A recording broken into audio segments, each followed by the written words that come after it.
Assalamualaikum warahmatullahi wabarakatuh. Saya Nabila Harma Putri dari semester 2C. Di sini saya akan mereview tugas dari Dr. Muhammad Rendy Aridayan di SHMH. Materi tentang sumber hukum pidana. Kitab Undang Hukum Pidana berlaku pada tanggal 1 Januari 1918. Peraturan lain di luar KUHP yaitu Undang-Undang Tindak Pidana Narkotika dan Undang-Undang Tindak Pidana Korupsi. Hukum tindak pidana adat atau hukum pidana tidak tertulis pada masa kolonial.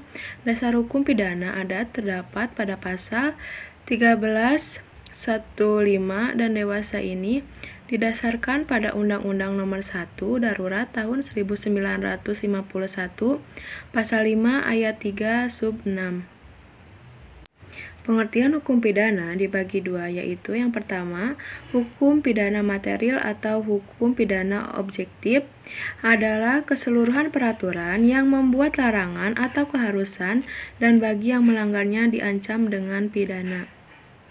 Yang kedua, hukum pidana formil atau hukum pidana subjektif adalah keseluruhan peraturan yang membuat hak atau cara-cara negara untuk memberikan pemidanaan terhadap orang-orang yang melakukan perbuatan yang terlarang.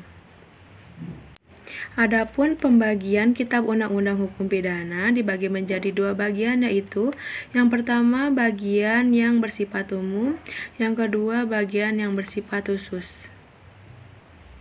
Berlakunya menurut hukum pidana, yang pertama menurut waktu atau locus temporis didasarkan pada asas legisitas. Dalam KUHP diatur pada pasal 1 ayat 1, yaitu suatu perbuatan dapat dipidana kecuali atas kekuatan aturan pidana dalam perundang-undangan yang telah ada sebelum perbuatan dilakukan.